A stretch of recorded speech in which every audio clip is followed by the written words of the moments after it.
All right, we're back. It's another Carolina podcast. South Carolina pulling off the improbable this past weekend, and Wes and Chris have had time to dissect it on their No Huddle ACP. I talked about it a lot on my Get Cocky podcast on Monday. Will Helms had some really interesting numbers to back up what was just an incredible defensive performance in Athens from the Gamecocks. We're here to talk about the Florida game, but we can't talk about the Florida game without spending a little bit more time going big picture on South Carolina and Georgia. What has interested me, I think, a lot in the conversation in the last couple of days, obviously the immediate aftermath, Sunday and Monday, was just pure celebration. But starting Monday afternoon and a lot yesterday, there seemed to be a lot of debate about where this win ranks in terms of the entirety of the South Carolina football program, the 127 or 130 years, or I think it's 127, however many years South Carolina's been playing football. There's been debate about where this stacks up in comparison to, for example, the 2010 Alabama win. And I have just sort of fallen into the category of this is the biggest upset that we can find in terms of the spread, in terms of the anticipated margin of victory. And for me, that makes it the biggest win for South Carolina. Is it the most important? Maybe not. You could make a compelling case for winning in the swamp at Florida in 2010 for South Carolina to win its first division title is in there. You could probably make some case for a case for some other wins. But Chris and Wes, where does this rank for you in terms of the most important or biggest wins in the history of South Carolina football? So that's two different questions, right? Most important, biggest. I don't know if it's the most important. I think, you could pick a lot of games for most important. For example, you could pick the win in 2010 against Florida that gave South Carolina their one and only berth in the SEC title game. You could say it's the Alabama game because that was a number one team, right? I don't know. It'd be sort of difficult for me to say this is the most important win simply because of the circumstances surrounding it this season, right? Number one, we don't know how the season's going to play out. I mean, if South Carolina doesn't do much the rest of the year, that could sort of diminish it on that scale, possibly, for me. Or one could at least make that argument. Sounds like you're already backtracking on that point. No, I mean, it's just, I think it's an argument to be had, Then in terms of the biggest win, I think you can make more of an argument of that in terms of, most important. It's an important win. Most important, I don't know about that. But biggest win, I think you can make a better argument for, simply because when you look at the spread, when you look at the expectation of this game, I don't know that anybody, I certainly didn't, anticipated South Carolina winning this game. There's confidence in the locker room, that they could go out and win.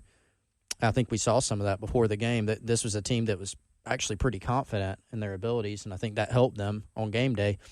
And that was striking because this is a team that's had struggles at the beginning of the season, and they were able to go out and play confidently and get it done. But I would say I don't really know where I fall in that.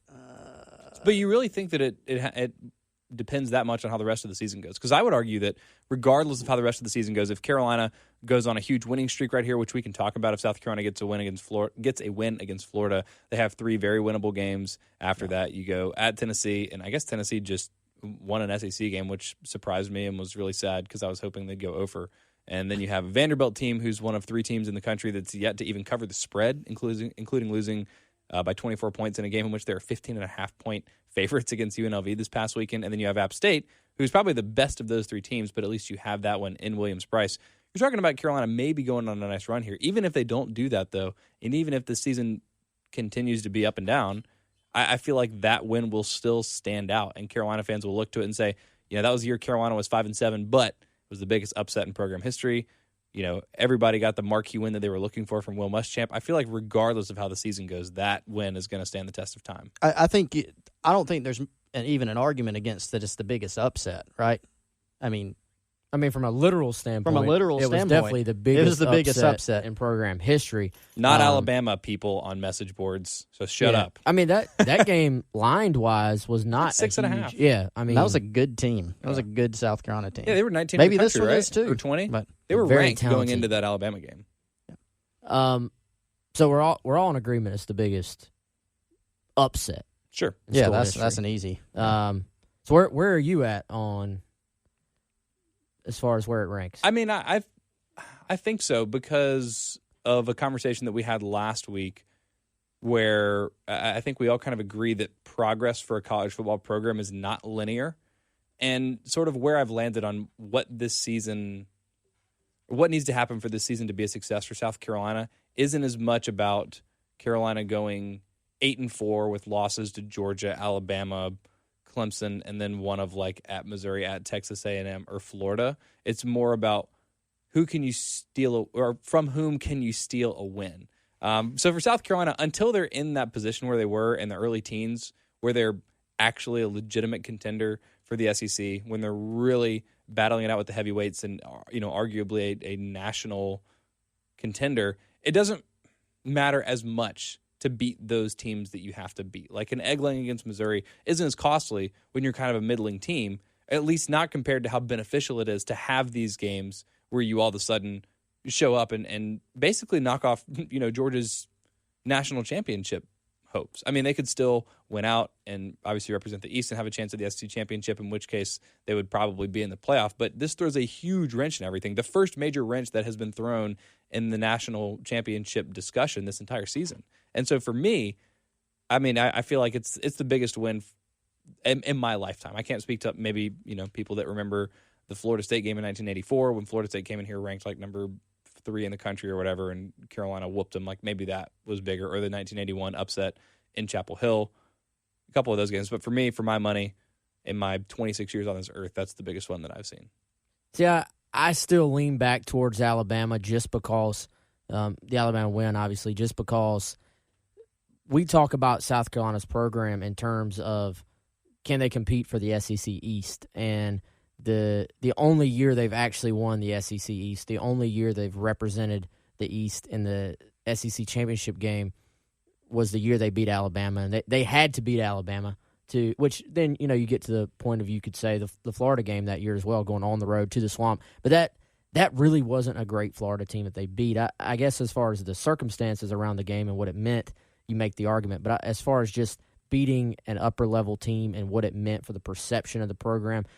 That program, or that team, I should say, in 2010 was trying to sort of break through and get on that next level to where they're in the conversation with the elite teams in the country. And you see that win, and then you see the next 3 years South Carolina goes on. They represent the East, then they win 11 games. So that game was a springboard into future success, I think, and that to me means something. To Chris's point, if South Carolina, if this is the game that is the springboard, I won't just say for this season, but just for this program, when you look at the conversation 3 weeks ago before the Kentucky game, and for them to now manhandle Kentucky, then beat Georgia, and then potentially, I don't think that South Carolina's ever beaten a top 10 team 2 weeks in a row, which is the opportunity you have ahead of you with Florida this week.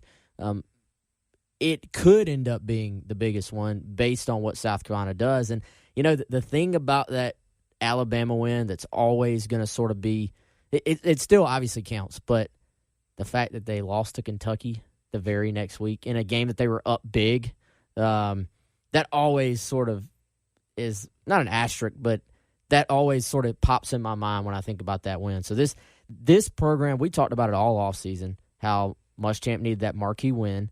And now you start to look at this season, bad loss to North Carolina. The Missouri loss, even though it was ugly in how it played out, just losing to Missouri at Missouri really isn't some huge blemish. They're a pretty good football team, I think we've learned. The season now has a chance again. I think a lot of people almost had this as like a lost season at this point. The season has a chance. You get a boost in recruiting. You keep your guys that have stuck with you. I'm talking about the committed guys. They're sort of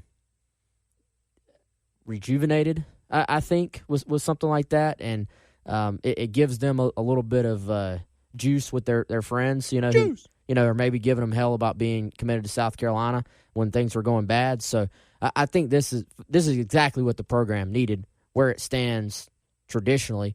I'll go back. I think the 2000 win over Georgia when South Carolina was coming off of 1-10 and 0-11, and they had just broken the streak the week before. Then to beat Georgia with Quincy Carter as a quarterback, threw 5 picks in that game. Yeah, and then I'll tell you this: 2012, when South Carolina beats number 6 Georgia in Williams-Brice Stadium, which to me, for my money, is still the best I've ever seen South Carolina play in a football game against the top opponent. That was the most erotic South Carolina football game I've ever watched. Not using that word, but it was. Be honest. Were you there? Were you in the stadium? Absolutely. It was erotic. That was the best win in South Carolina history as far as just taking a really good opponent and bringing them into your house and just humbling them to an extent that I'm surprised Georgia was actually able to recover and go on to actually is one play. That's a team that was one play away from playing for the national championship, and South Carolina dominated them from literal kickoff to end of game. And to me, that was the height of South Carolina football as far as just putting it all together. And that I remember thinking, this team is a national championship contender. And then a point that I'm actually going to relay back to the game this week, South Carolina then has to go to LSU and to Florida with just tough road games and ends up losing by one score at LSU and then getting demolished by Will Muschamp's Florida team in Florida. But that game's in the conversation for me as well. That 2010 game against Alabama, I just wanted to make this point. You know, Alabama, just for more context to it, I think you got to add context to some of these wins. Alabama just won the national title the year before against Texas. 2010, they end up going 10-3. It's not like they're a bad team. I think they finished in the top 10.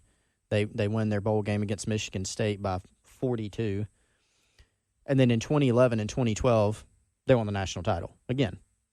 So that 2010 team was the only one that didn't win the national title. Still a really good team. So I think it was a meaningful win for South Carolina because at the time, were they the top team in the country? No. As it ended up playing out, Alabama was not the best team in the country that year, but at the time they were thought of as that. They were the defending national champions. So it was a huge win. I mean, it was the type of thing, and as Wes said, especially given that they lost to Kentucky, that was a win they needed to make to Atlanta. They didn't end up winning in Atlanta. They didn't make it back, but I think it was a springboard type of win for them. So I think you could go a lot of different ways. It depends on what weight you place on all these different factors. I don't even know if there's a right or wrong answer, to it necessarily. But I think when you look at that Georgia game this season, there's no disputing biggest upset in history and a gigantic win for the program. But I also do think that we're going to have to put it into its proper context after the season, depending on what South Carolina does. I'd like to add also, game day was on campus for the win over Alabama. The college football world was paying attention. Yep. Now, as we've learned, that was what they said top 3 most watched. The game this past weekend was most top 3 watched nooner for ESPN. Nooner. And, wow, invoking Lorenzo Nunez. Yeah, and I don't know how. No, that's a Steve Spurrier thing. He'd call the noon games nooners. Oh, what? See, I always called Lorenzo Nunez the nooner. Oh. Yeah. Okay. We didn't know that. But no, I think, that game, everyone was tuned in. And it was was that the first time they had game day on the Horseshoe as well? I think that's when they moved it to the Horseshoe. I just felt like that entire day. Yeah, because they've had it thrice, and it was that game, it was the Georgia game in 2012, and then it was the Missouri game in one of the subsequent years. 2014. Was that 13 or 14? 14. Yeah. Anyway, so yeah, that would have been the first one. That was a big deal. Yeah, it was just a showcase for South Carolina, and it was Saban versus Spurrier. That was the marquee matchup for college football that day. It was talked about, heading in, is this South Carolina team ready to compete with the likes of Alabama? And then they did and played well, and it was a great game. It was an exciting game. South Carolina had everything on that day. Just like, again, the 2012 win over Georgia, I think, was the South Carolina was like the toast of college football that day. So it sounds like we all agree this Georgia win was the biggest ever. No, just kidding. It's a much more complicated conversation. But it was certainly improbable, the most improbable win. And we've kind of gone through all the specifics of how Carolina did it. Obviously, smothering defensive performance, 4 turnovers, 2 of which were real gimmies, 2 of which I think you give Carolina credit for. I mean, you give them credit for being able to capitalize on all 4 of them. But it was just really outstanding all around. The offense, being able to actually play turnover-free football, especially having to have 2 different quarterbacks in there that really kind of disrupted what was a good rhythm going early for South Carolina. Ryan Helinski had according to Pro Football Focus, the best game of his career. Obviously finished 15 of 20. The beautiful touchdown pass to Brian Edwards. Rico Dowdle had another good game. They did everything that they needed to do in that game. And I said this yesterday on my local show on 107.5.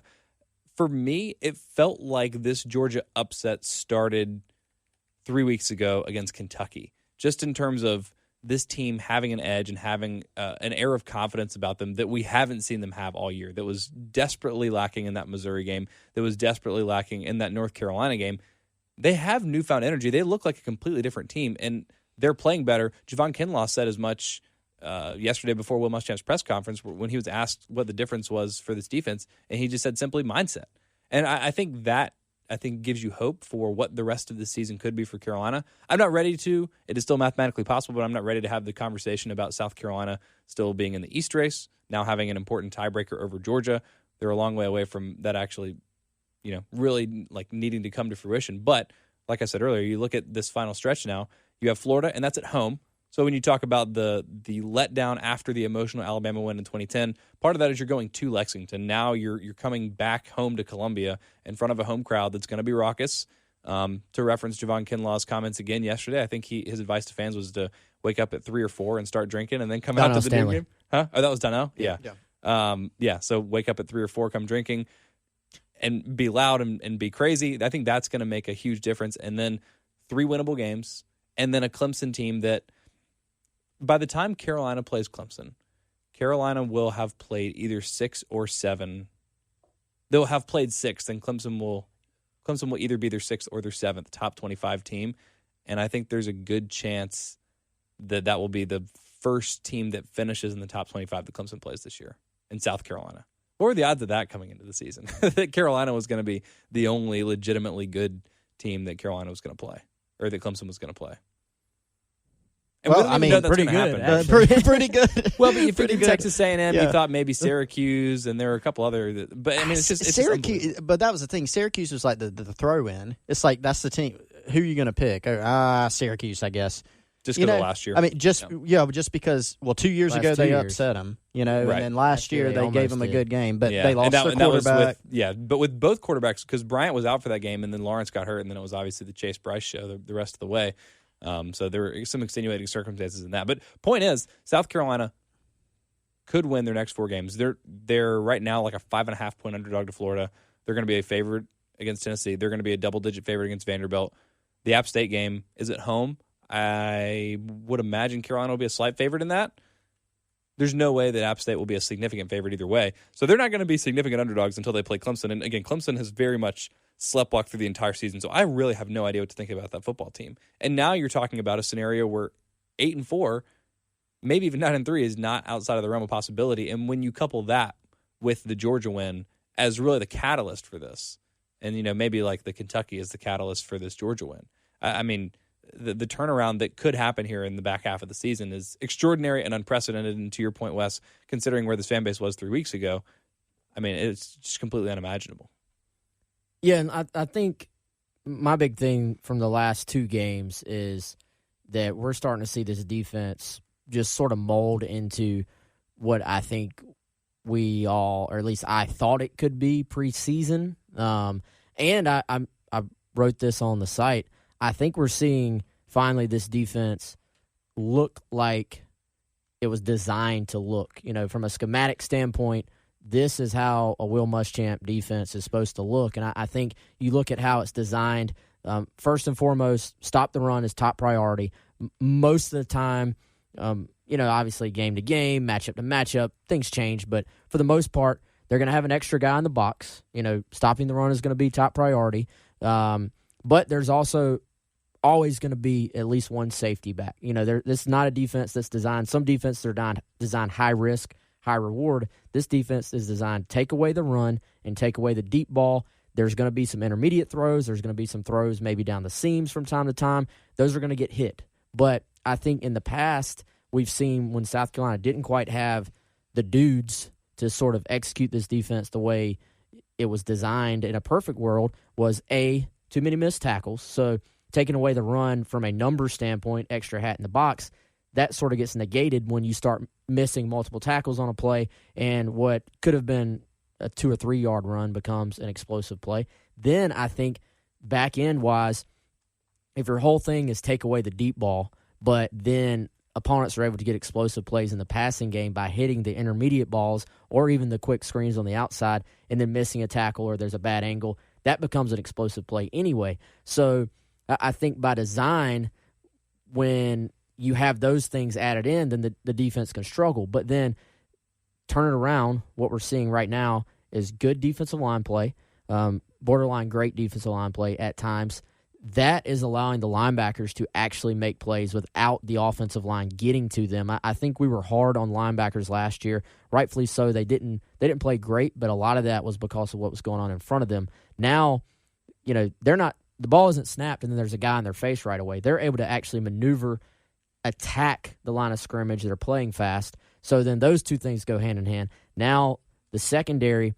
Still, I think I wouldn't call it necessarily bend but don't break, but it's not an all-out aggressive type scheme. It's don't get beat deep and make them sort of work for everything they get. And I think right now this defense is making opponents earn every inch. Or Georgia had to earn everything they got. Just 3 forced missed tackles from the running backs of Georgia, which would have been unheard of if you look at the last 3 games between these two teams. And now they're actually tackling, and the plays are just going for what they go for, as in they're going for what they're blocked for or what they're passed for, as opposed to it being yards after contact or yards after catch. And so you take away those things, then add in a few turnovers, and all of a sudden that's the recipe for South Carolina's defense to be really good. And now I think we have 2 games of case study here, like a sample size of 2 games. We wondered after Kentucky, well, is it just because their quarterback is awful? And some of that, yes. But I think we've seen 2 games now where we're starting to see this defense round into form. And I'm interested to see if they can continue it this week, because the interesting thing about Florida, dude, is that they were really good at running the football last year, especially against South Carolina. They ran it up and down the field against a beaten and battered South Carolina defense. But Florida statistically has not run the football very well this year. So terrible. 93rd in the country in rush yards per game. This may be another low-scoring game. I look at Florida. They were able to move the football against LSU at LSU. That's impressive. But just matchup-wise, if they can't run the football against South Carolina, that obviously bodes very well for the Gamecocks. So we're going to get into a little Florida discussion in just a second, vis-a-vis a little buy or sell. But the reason that I'm most intrigued by this Florida matchup is you mentioned about Kentucky. Great defensive performance because the quarterback was terrible. Against Georgia, you make the quarterback look terrible. Obviously, Jake Fromm's not a terrible quarterback. People have been singing his praises, and rightly so, all year. But Carolina did enough to make him look, about as effective as Sawyer Smith. I mean, clearly a little bit better, but threw 3 interceptions after having thrown 0 the entire season. And one of them wasn't his fault. 2 of them probably his fault. I don't really know the miscommunication on the back shoulder throw there that was Israel Mukuamu's second interception. But now you have a different wrinkle with Florida. I think Kyle Trask has looked surprisingly good. I was never high on Felipe Franks, but I was like, wow, if this guy is Felipe Franks' backup, then how bad must he actually be? But he's come in and he's looked excellent, and even more than just a game manager, he has been able to move this Florida offense up and down the field at times. We saw it against LSU. They only scored 28 points, but I think they moved the ball a little bit better than 28 points would necessarily suggest. But then also, you add in the wrinkle of Emory Jones, who will throw the football, but is going to come in and he's going to run sort of not a full Wildcat, but like a more run-heavy set. And for the last couple weeks, or the last couple games, I should say, Carolina has done really well defending more traditional offenses and hasn't had to deal with the wrinkle yet of a mobile quarterback, which, again, they're only going to get in small doses with Emory. But is that enough to create some imbalances in that South Carolina defense? And like I said, just give Carolina something else to think about.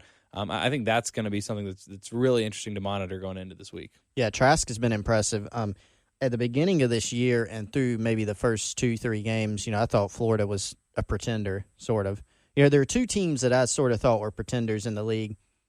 One was Florida, and the other was Mississippi State. Mississippi State's definitely a pretender. They're not very good.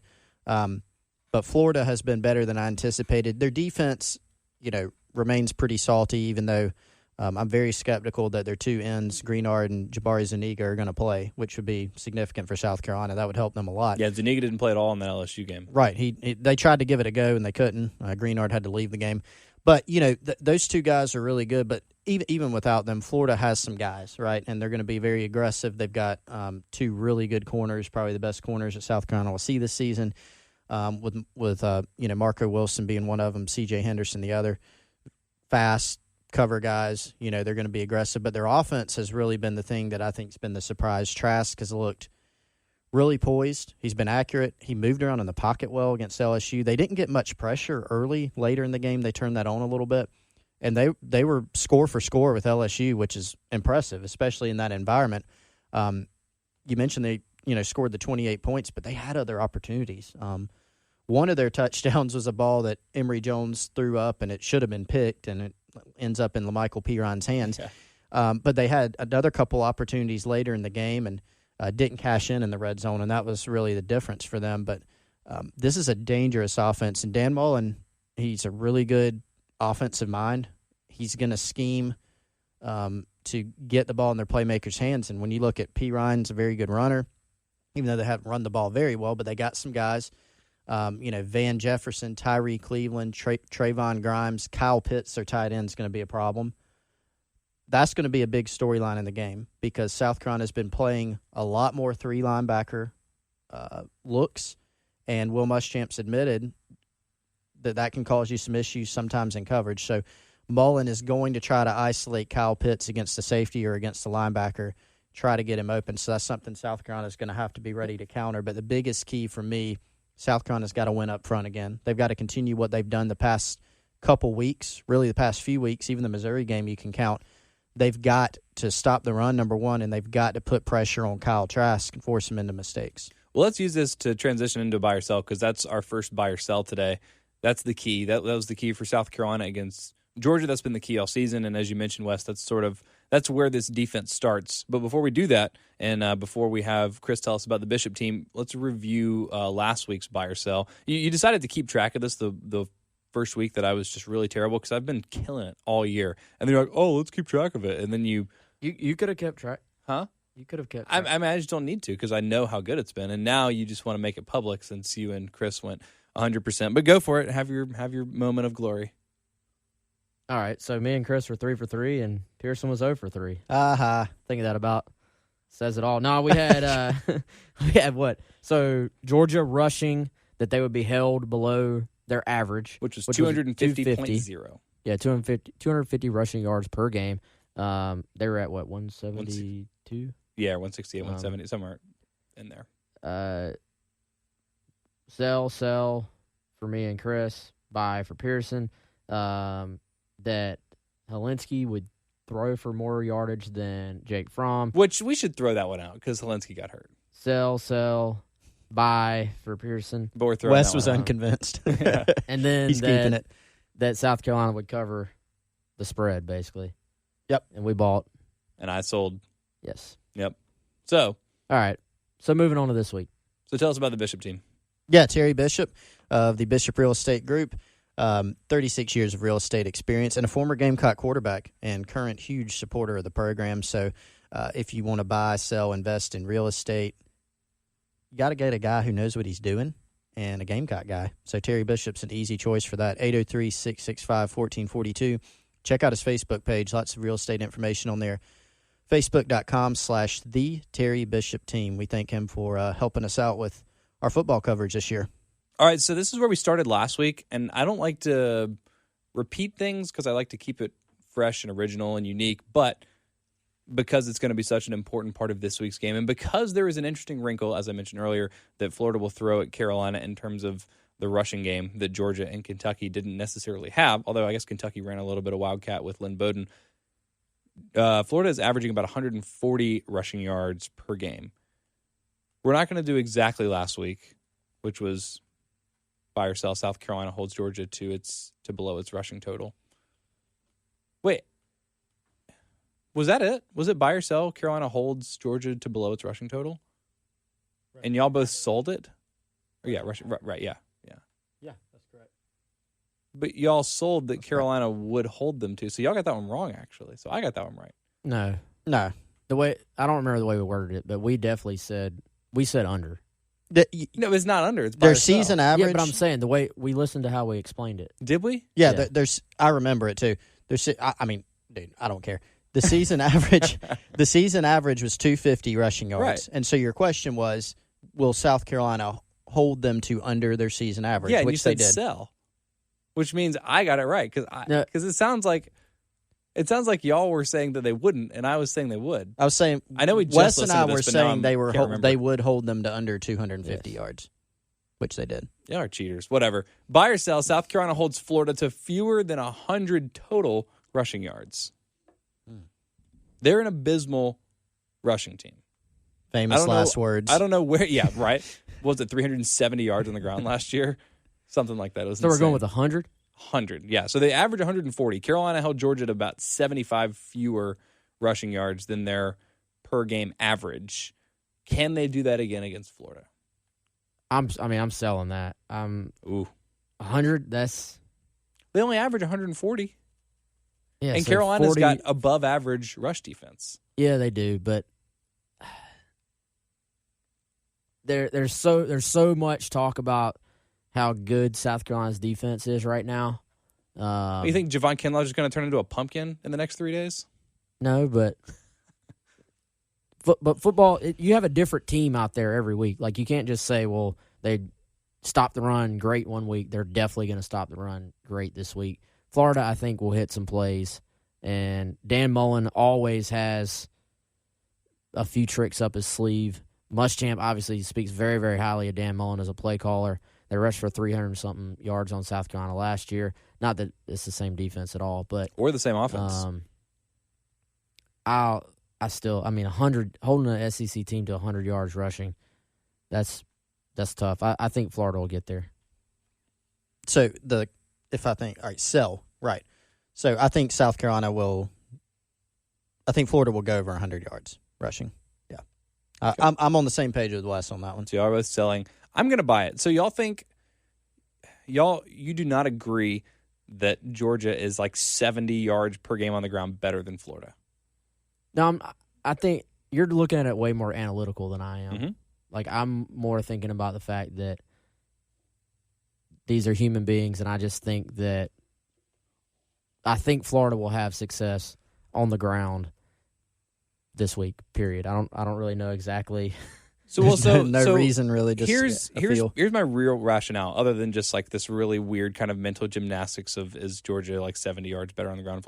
Florida is not an explosive rushing team, which I think is the most important part of why they have not been good at running the football this year. That's what Carolina did very well against Georgia, against a backfield that has been more explosive all season. They didn't allow those huge runs. DeAndre Swift had, I think, as long as 14. He had like a 14 and a 10 and like an 8. But Florida, I should have updated the stat before we did the segment. Florida, going into the LSU game, had only 4 rushes of at least 10 yards on the entire season, which was dead last in the SEC by a significant margin. So for a team that has not broken off a lot of explosive plays in the running game, I don't think Carolina provides them a lot of opportunity to do that. The one thing that scares me about buying this is Emory Jones coming in and having like 3 15-yard runs over the course of the game. So maybe I should have just made it running backs, but I'm not going to go back now since we've already kind of gone through the entire thing. I'm going to buy just because I think, if Carolina holds them to 3.5 yards a carry and Florida runs it 28 times or whatever, I think that math even still makes it incorrect. I'm buying. I believe in Javon Kinlaw. I believe in the improvement of the linebackers. I think Ernest Jones, can we do a sidebar here? Because we love sidebars on this show more than anything else. If we agree that Javon Kinlaw has been the best defensive player for South Carolina this year, there are a lot of really good nominations. I think for the second best defensive player, who would your pick be? I just tipped my answer. But who's your second most valuable defensive player for Carolina this year? I'll probably go Ernest Jones myself. EJ.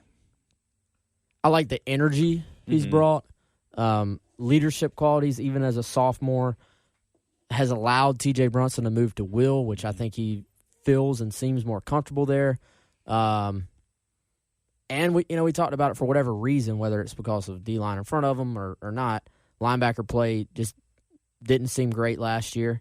And now Sherrod Greene has been able to come into his own as the Sam. So to me, being him sort of just being good enough to say, hey, guys, you have to play me, has made a lot of things come together. And that's the reason they're sitting in a 4-3 base defense right now, too, as opposed to sitting in the nickel. So, to me, Ernest Jones, I feel pretty comfortable saying 12 tackles and 3 passes defended is a Sky Moore stat line. He's also on pace to have 100 tackles this year. He's been great. Is that your pick as well? Or you go with Man, that's a tough one. He's definitely, I think at this point in the season, there's a good argument for that. I think earlier in the year, he was still, that's the thing people don't remember about Ernest. Like, he played in 5 games last year. Like, kid's still a freshman, basically, not even, when you look at the experience level.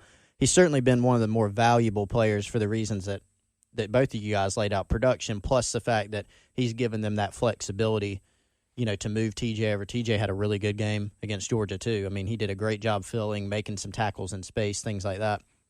I think you could pick a number of other players. I mean, DJ Wanham's been really good. Kobe Smith's been really good. J.C. Horn has been really good for the most part. Sherrod Green, since he's come on, when they play that Sam spot. Chris is naming the whole defense now. Yeah. No, I'm naming the key guys. I would say. What about Izzy, the guy who had 3 picks? Yeah, I mean, he's been good. I would say probably past couple weeks, you could go with Ernest Jones as being the second best guy. I think at the beginning of the season, he was still sort of coming into his own and gaining that valuable experience, and he's really become more and more comfortable. He's a super bright kid, and he's been all over the field. So I could agree with that in the past couple weeks. Maybe not over the course of the season, but lately, yes. All right, let's get back to. I got a couple things to add to our buy or sell. All right, with the rushing numbers. Yeah, rushing numbers. Florida, 4.19 yards per carry, which is second to last in the conference, which only ahead of Vanderbilt? Speaks to, I think so, yeah. It speaks to your prediction. But also, as bad as that number is, Florida's rushing attempts, 40 against LSU, 33 against Auburn, 32 against Towson, 37 against Tennessee, 27 at Kentucky, 38 against Tennessee Martin, just 28 at Miami. They're stubborn in the running game. They will keep running the football. They'll stick to it even if they're not getting big plays from it. Rushing yardage totals, 146 at LSU, 132 against Auburn, 160 against Towson, 128 against Tennessee, 138 against Kentucky, all easily over 100 yards. So I think even if they don't run the football, quote, well, they'll stick to the run. I think this is actually going to be a somewhat low-scoring game where neither side is going to be taking a bunch of chances because of that. Could be another grinded-out game, and because of that, I think Florida will hit the 100-yard rushing total, even if it's not necessarily a pretty rushing game for them. See, that's really compelling, and if I weren't a coward, then I would probably change my answer because that's a really good stat pool, but I'm going to stick with it, and I'm going to be wrong probably just because I'm dumb and stubborn. I wish Dan Mullen would have compared South Carolina's D-line to Auburn. Mm-hmm. That would have been interesting. You guys heard what he said. He said South Carolina's defensive line is as good or better, which I read is better than the LSU defensive line, which LSU has not been incredible on defense this year by any means. Typically, you think of LSU, you think of run the ball and defense. And I keep waiting for it to get better, and it just kind of hasn't, which concerns me a little bit. But continue. Yeah, it's been interesting. I mean, I don't really know what to make of it. I mean, they've got some guys there, even up front. I mean, they got some good players. But, Auburn is one of the better defensive lines in the conference and in the country, for sure. And Florida's played those guys, and they had some success. So I think that's maybe a pretty decent. And they've played Kentucky, who has a pretty good defensive front too. So a couple good case studies, and they've still had some success against those guys. So that's why I think I don't know if it's reasonable to expect South Carolina to shut them down on the whole offensively, right? Even though they just had this good game against Georgia, a lot of that was turnovers. So that's another big key, I think. Pressure on Trask and winning the turnover battle again. That's the recipe for an upset, and that's what they got to do again. All right, so that brings me to my next one. You said pressure on Trask. Our next buy or sell numero dos. South Carolina has over 2.5 sacks on Saturday. I'll buy. Cool. So that's 3 sacks. Just 3? Not 2.75. They'll go just over. It'll be close. Right. Well, I don't think they're going to have like Clark 10 Why not? or anything. I just don't see that happening. Okay. All right. Chris is on record. Does not believe South Carolina can get 10 sacks in a game. That's right. It'll be somewhere between 3 and 10. Do you hate this team? What do you think, Wes? I'm buying. Oh, man. Florida has not been great at protecting the quarterback statistically. They're allowing 2 per game. How many did Auburn have? But I'm selling on gut feeling that Florida is going to do everything they can schematically to try to keep South Carolina from hitting their quarterback and getting sacks as far as getting the ball out quickly. South Carolina's defensive front will still affect the game, but sacks these days are weird, man. Like, they come in bunches, and then sometimes a defensive line can have a great game, and it doesn't necessarily mean you got a ton of sacks. Florida is a team that can go heavy screen if they want to, as far as just getting the ball out quick. They're built to do that. Like you said, I think we may see a heavy dose of the backup quarterback just to sort of try something different against South Carolina. I'm selling that South Carolina has 3 sacks. I'm kind of leaning in that direction. Florida's not going to be dropping back and throwing as many. I'll say it like this: Kyle Trask and Emory Jones are not going to combine for 51 pass attempts, so there aren't going to be as many opportunities. And even when they do, not that Georgia was taking a ton of shots downfield, but even some of those intermediate routes, those slow developing comebacks and things like that, where Mukwamu had the pick 6, routes like that gave Carolina's defensive line an opportunity to get into the backfield and affect the quarterback. I don't think Florida's going to give Carolina that many chances, so I am going to go under. But it was 3 sacks against Georgia. They had, how many did they have against Kentucky? Did they have another 3 against Kentucky? That sounds right. Wanham had 3 against Kentucky. So maybe it was 4 against Kentucky. I think maybe Wanham had 3, Sterling had 1. Anyway, it was 3 or 4. And then against Alabama, they had 2. They've done a good job, pretty much in every game this year, they've done a good job of sort of getting after the quarterback. So that I think 2.5 is just right for that. I am just going to sell it just because I don't know how many times Florida's going to throw the ball. Any guesses for how many sacks that Auburn and Kentucky had against the Gators? I'm going to say Auburn had I'm going to do this weird. I'm going to say Auburn had 2 and Kentucky had 3. Wesley. Auburn had 4. Kentucky had 2. Very close. Auburn did have 4. Kentucky had 1. Oh. Okay.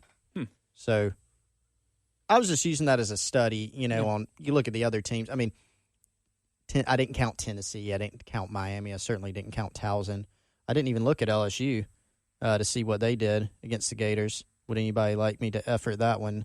It looks like LSU had 3. 2 sacks. So sort of ran the gamut on teams who are maybe similar to South Carolina. But South Carolina's line, I think, better than LSU. Probably most similar to Auburn, who had 4. So, I don't know. Yeah. For me, it's more, we're talking about sacks, and I get it, but I think in today's game, pressures are more, like, you can have a bunch of pressures and not have a ton of sacks. That's right. right. So I think the stat, and correct me if I'm wrong, I may be misremembering like the specifics, but I think going into the Carolina game, Georgia had allowed 21 pressures on Jake Fromm, and Carolina had like 16, I think. Which is crazy. Which is 16 pressures in the game? I think so. I may be misremembering that. If I am, somebody correct me, but I think that's the number that I recall. But a lot of it for South Carolina is going to have to, in terms of how much they can pressure Trask and Emory Jones whenever he's back there and asked to throw the football, is going to have to do with buy or sell number 3. 18 pressures. 18 pressures? And, yeah, I don't know how many they had before that. I think it was like 21 or 24. It was in the low 20s, which is just unbelievable. And, oh, man. I mean, this defensive line, is this the best? Well, this probably isn't a stretch, but this is the best defensive line since 2012, right? I would say since then, yes. Better than 2013, even though that was Clowney's last year. Yeah, that to me that wasn't because that was an underachieving defensive line, even though you had the number 1 player in the next year's NFL 2013 draft. Was Clowney, Quarles, Sutton, and Byron Gerardo. Yeah, that sound right. Yeah, but in terms of productivity, it wasn't. I mean, it wasn't anything compared to 12. Which you go back to that Georgia game. I rewatched the Georgia game, or the first half of the Georgia game, or maybe just the first quarter of the Georgia game, like before the season started, just for fun. And I mean, holy smokes, man! That line was. I mean, it was like watching the defensive line in the last 3 quarters of this past Georgia game. But anyway, how much Florida has to throw the football is obviously going to be contingent on how much and how quickly they're trailing the game, if at all. How big of a lead South Carolina can build. Because it was weird that Georgia threw the ball as many times as they did, because it's not like they were trailing by more than 7 points ever. But But that's sort of what I'm curious about now. Like I said, as we go into buy or sell number 3, buy or sell, South Carolina scores more than 30 points on Saturday. We did this a couple weeks ago. I think we did it after the Missouri game. I said, will Carolina score 30 points against an FBS opponent this year? And y'all both bought it, and I sold it. And now here we are again with a very specific case of will Carolina score 30 points. Yeah, I think it was after Missouri because I did it just like very sarcastically. So I was disappointed that both of y'all sold it. And I bought it, of course. For this week, I'm selling just because I think this is going to end up being another grinded out, low scoring type game. I think, right or wrong, when Will Muschamp has a good defense, he sort of leans on the defense as well. Obviously, Ryan Helinski not 100%. That affects things. Kerryon Joyner, still, it didn't look 100% to me against Georgia. So that's going to affect things on offense as well. I'd be shocked if this is two teams going up and down the field on each other. No, I could be you dead don't think wrong. this would be 30-24 or 30-21 Carolina? Or 31-27? That's still a relatively low-scoring game. That's like a medium-scoring game. Yeah, no, I think this is more – I think Carolina can score 28 points and win the game, but I just don't see it going into the 30s. Christoph? I do not see them scoring 30 points either. So however you structure the question. So, yeah. Oh, man. So is Carolina going to score 30 against an FBS opponent? To revisit an earlier buy or sell? Yes, Vandy. Vanderbilt is so bad. Yeah. I said I wanted to say there's how many teams right now? 130 FBS teams. Vandy is almost last in offense and defense. That's hard to do. They're literally in the 120s in offense and defense as far as scoring. All right, so Wes thinks they're trying to be that bad. Vandy is tanking. They're tanking. yeah. All right, bonus buy or sell. Just stop me when you feel like I hit the right cutoff. Vanderbilt would lose to 5 FCS schools right now. No, I don't know. I mean, I don't know enough pick about the 5 best. Yeah, I don't know who the 5 best FCS schools are. I mean, but I would say yes. Okay, I don't know. Probably. Vanderbilt will lose to the top 10 FCS schools right now. Yeah, I don't know about that. Let's look at the FCS top 10. So 10's the I'll cutoff? give some take, like I've studied all the FCS teams. So Vanderbilt's one win is against Northern Illinois, and they won that by 6. I think it was 24-18. And Northern Illinois is not good as on their far as level. No. FCS. I said this earlier. Can we revisit this and just kind of just take it in? Going into this weekend, Vanderbilt was a 15.5-point favorite against the University of Nevada, Las Vegas. Raise your hand if you knew they had a football team. I did. Well, you're not raising your hand. Okay. All right, there we go. Wes and I are not raising our hands. I'm sure a lot of you are not raising your hands. They're a 15.5-point favorite. That is, I guess, technically a 2-touchdown lead, but we'll say more than a 2-touchdown favorite. And they lost. And they lost by 3 touchdowns in Nashville. and 3 2-point conversions in Nashville. Yeah, that's horrific. They should abolish their... Why do they have a football team? There was... First of all, there's nobody there at the beginning of the game, and I saw a picture of the stadium after the game. One of the FCS top 10 teams was Furman. There were definitely more people at any Furman game, even Furman's if Furman top was 10? losing. Yes. Holy smokes, I got to get back on the Furman bandwagon. is number 8 right now. They're 4-2. Good for them. Furman would have a good chance to beat. I'm going to answer that question by Vanderbilt using the transitive property of college football. Which is always Illinois right. State lost to Northern Illinois 24-10, and they are ranked number 10 in FCS. So I think Vanderbilt may, not sure, have a chance to beat Illinois State or Nichols, who's number 9. Furman would probably beat Vanderbilt. So the cutoff, we're saying Vanderbilt is better than, or Vanderbilt would lose to the top 8 FCS schools right now. Where's Charleston Southern on that list?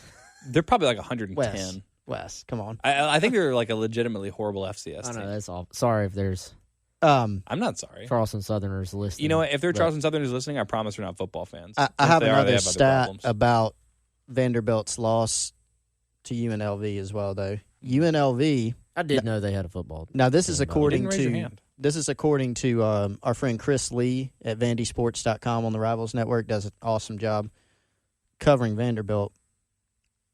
he reported that UNLV has not won an FBS, or I'm sorry, a Power 5. So there is a difference in that. Mm-hmm. UNLV has not won a Power 5 game since 2008. Not 18, 8.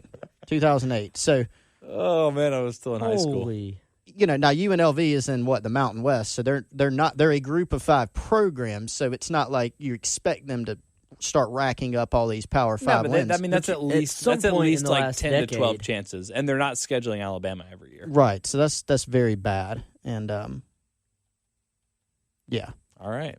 Wow. Charleston Southern's 1-5. They have beat Savannah State, who is traditionally extremely bad as well. I don't know.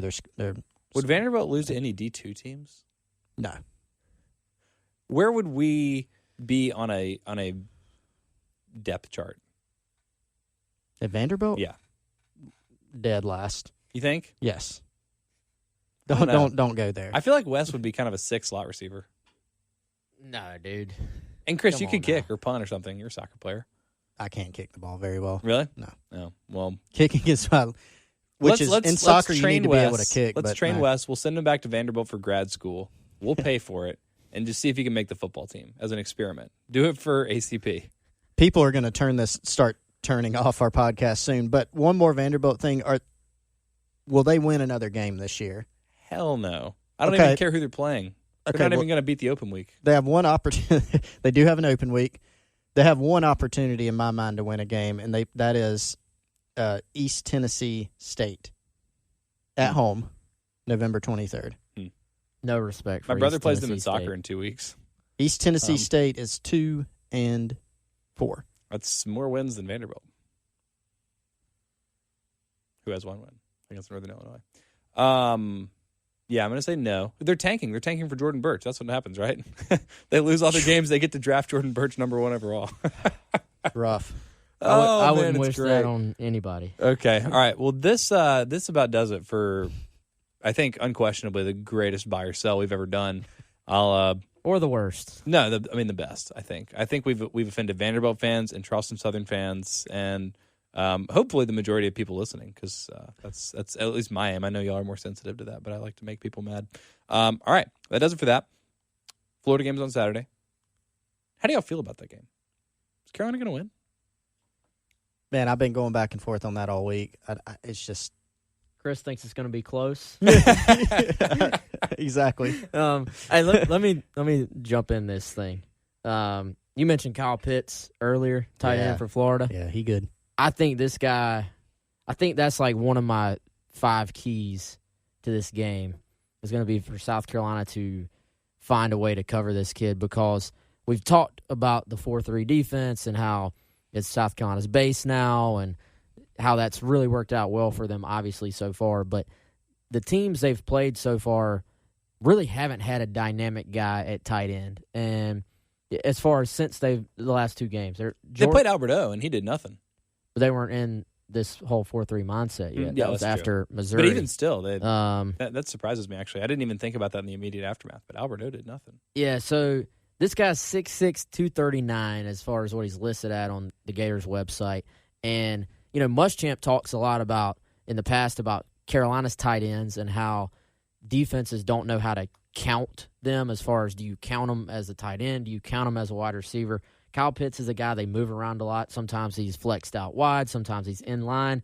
Was like national tight end of the week last week, 5 catches for 108 yards, 30 receptions this year, which is tops among tight ends in the country, 362 yards receiving, which is tops at least in the SEC among tight ends. He's their leading receiver overall.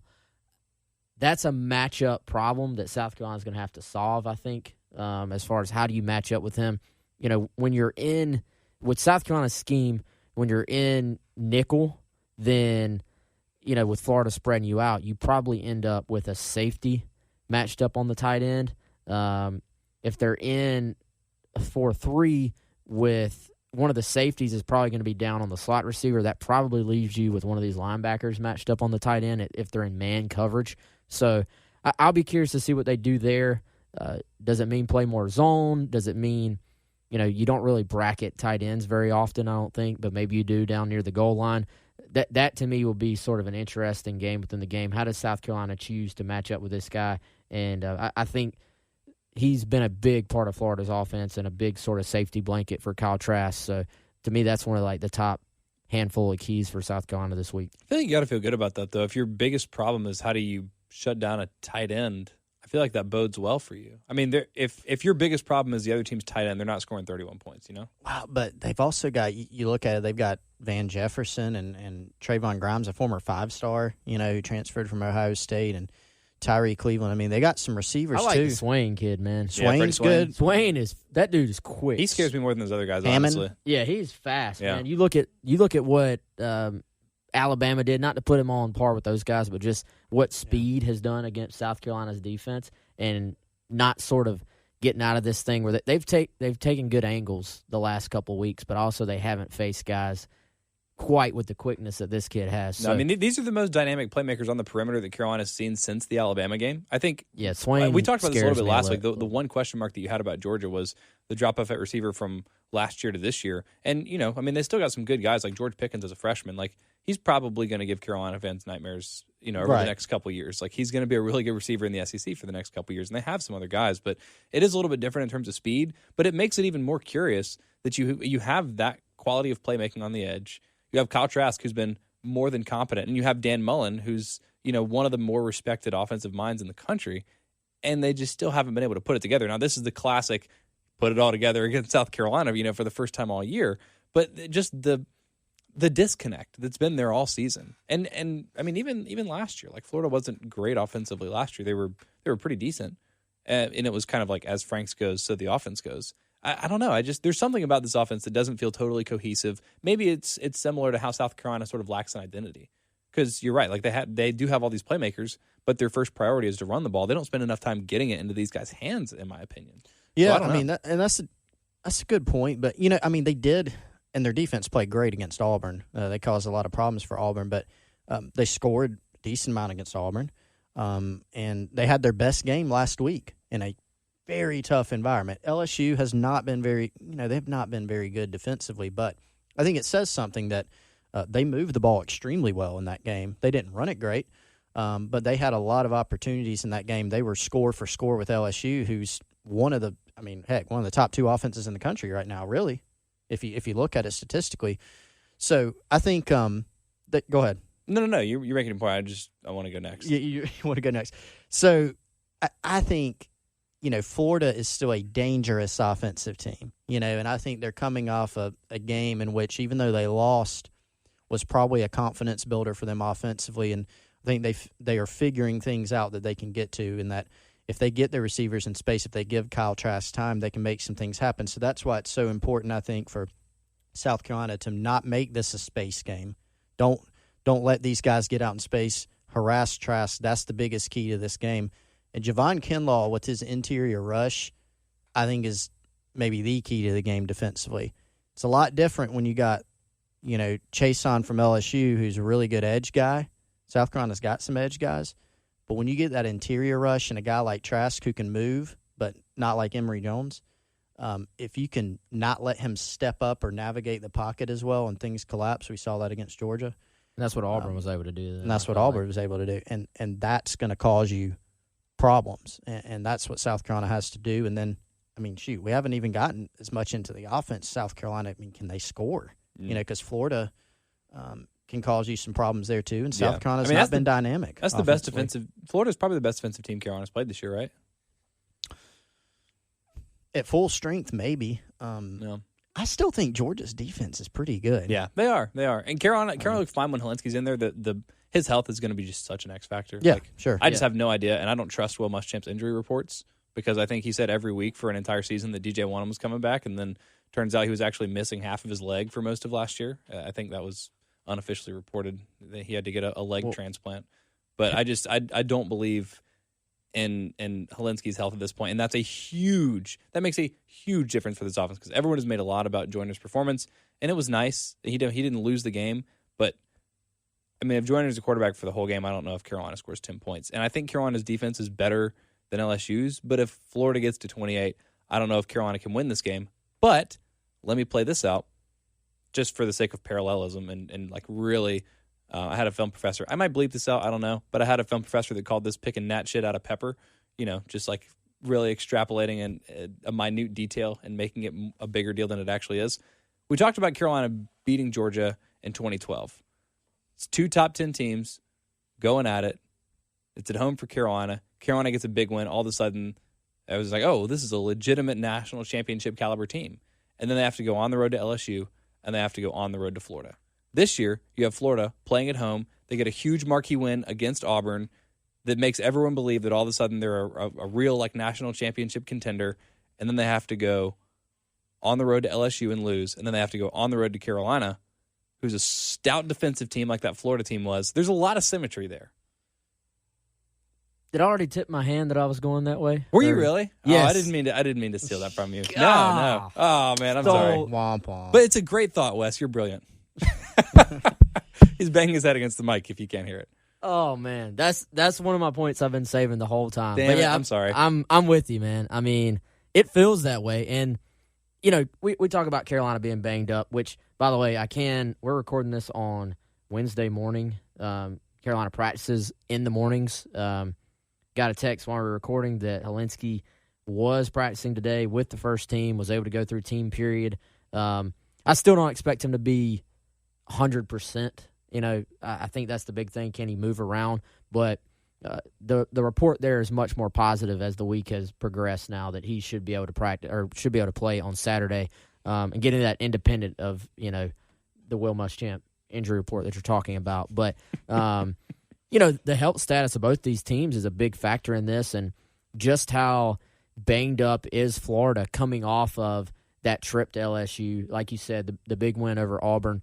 And, interestingly enough, it was a Will Muschamp team that South Carolina was going to play, and they were able to get the football off of South Carolina, force a bunch of turnovers, and the thing I remember about that game is Florida had, no offensive yardage in the first half. They had more points than offensive yards in the first half. Yeah, but was hammering South Carolina. That's a real stat. Yeah. They had gotten the ball off of South Carolina a lot. So, yeah, I had already thought about that, and there are interesting parallels, and I think in college football sometimes when you play a team is just as important as anything else, and this is a Florida team.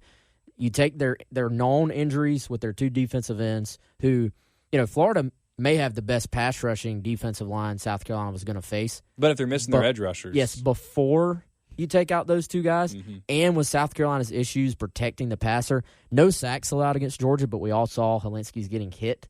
Most of the time he's dropping back. Yeah, so, but Pro Football Focus only credited South Carolina's offensive line with giving up 5 pressures. That means the other 12 that Carolina gave up, because I think it was 17, were either Georgia bringing an extra man or the fault of the tight end or the running back. Now, in all those cases, they still gave up the pressures, but I think it looked worse for Carolina's offensive line than it actually may have been. Yeah, well, I'll say the entire blocking unit, offensive line, tight end, running backs, my eye test says Helinski was getting hit a lot. And he was getting hit a lot against Kentucky, and he was getting hit a lot against Missouri. So the kid's been hit all year, I feel like. So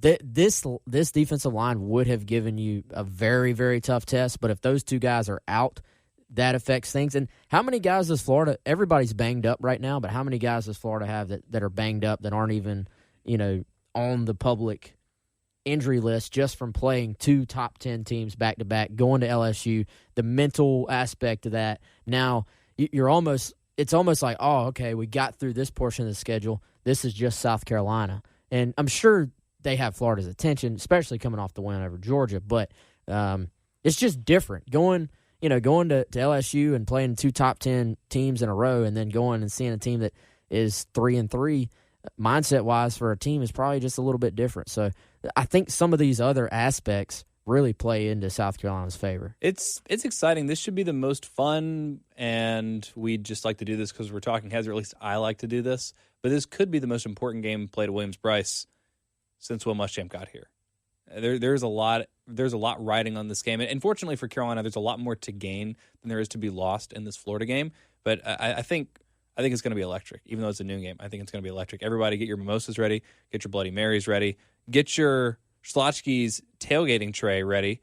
Wes, you want to go through and give us our winner from last week? Yeah, I do have a winner this time. It is SC Bobo, who predicted that South Carolina would win 21-19. God, what a stud. SC Bobo. Holy smokes. All on it, man. And obviously we want to thank Slotsky's Deli for hooking us up, for our lunch, and obviously hooking up our $60 worth of free food to our winners, to our Slotsky's Pick'em contest each week. If you're a subscriber, go on the Insiders Forum, and it's pinned at the top. It says Slotsky's Tailgating Tray Giveaway, Gamecocks versus Florida. Even if you're not a subscriber, just sign up for a free account. Go to the Fighting Gamecocks Forum. You can play on there as well. The closest to the correct score that gets picked among the Insiders Forum and Fighting Gamecocks Forum, we add them all together. Whoever's the best out of that entire pool gets a free $60 tailgating tray to Slotsky's Deli that I will mail to your house so you can use it whenever you want. Not the tray, the gift certificate. Yes. Yeah, don't mail the tray to their house. The that would meat be would not be interesting. good by then. Yeah. The cookies would still be fine, though. Oh, my gosh. Yeah, those. It's like those, whatever, but that would survive the nuclear holocaust, those cookies. They're great. Cookies, sandwiches, the whole thing. I'm really curious. I guess SC Bobo listens if he's playing the Slotsky's, or I guess not necessarily, but I hope he listens. He said he listens. Okay, good. How did he think that Georgia was going to get 19? It's kind of hard to get there. Like 2 touchdowns, a field goal, and a safety. Definitely a safety. Or a touchdown and then just an ass ton of field goals. Or 4 field goals and a touchdown. Yeah. Would do it. I don't know. That's interesting. But congratulations. That's fantastic. And thanks so much to Slotsky's. Man, that place rocks. We were just haggling, talking about getting some more Slotsky's for our own hungry, greedy fat mouths. I got y'all. But, I mean, maybe that's a smart strategy. If you go like a 19 number, you're like splitting the difference between 17 and 20 or 21. So that might be a great strategy. Yeah, he could have just been playing the odds, not necessarily predicting the final score. You split just saying the difference there. Yeah. I don't know. Sounds like a picks expert to me, but that's fantastic. Like you said, Insiders Forum, if you are a subscriber, Fighting Gamecock Forum, if you're not a subscriber, is where you can play that. If you're not a subscriber, use the exclusive podcast code, GCPOD, GCPOD, if you want to be a subscriber for 1 month for free to Gamecock Central. If you're not a subscriber, become a subscriber. Yeah. I mean, depending on how this Florida game goes, and I mean the excitement leading up to this Florida game, and then we're also just a couple of weeks away from the start of basketball season. Like, it's a great time. There's a lot of good information on there. SEC Media Days is today. It's going on right now as we're doing this on Wednesday. Colin Taylor hopped in a car on Tuesday and rolled to Birmingham, Alabama. So y'all don't want to miss all the good stuff that's going on Gamecock Central right now. And also the Gamecock Central Podcast Network is flourishing right now. 2 times a week, another Carolina podcast, including the No Huddle, the immediate aftermath of the games. 2 times a week, the Get Cocky podcast, which has been a lot of fun. Wilhelm's on Mondays, special secret South Carolina former players on Friday to help break down game plans and discuss other sorts of fun. Who we got this week? Surprise this week. Last week was Michael Skarnecchia. This week's going to be another fun one. It's been great. It's been a lot of fun. Does that mean you don't know yet? Huh? Or No. I'm keeping it under wraps. Oh, okay. Yeah. But yeah, be sure to rate, review, subscribe to all the Gamecock Central podcasts, including this one. Share it with your friends. Those are all great ways to support the podcast if you want us to keep doing them because you really like them, because we really enjoy doing them. Today was a really fun one. So thank you all for listening. And we at ACP will talk to you next week. I'll be back with another Get Cocky podcast on Friday. In the meantime, y'all have a great week. Thanks for listening.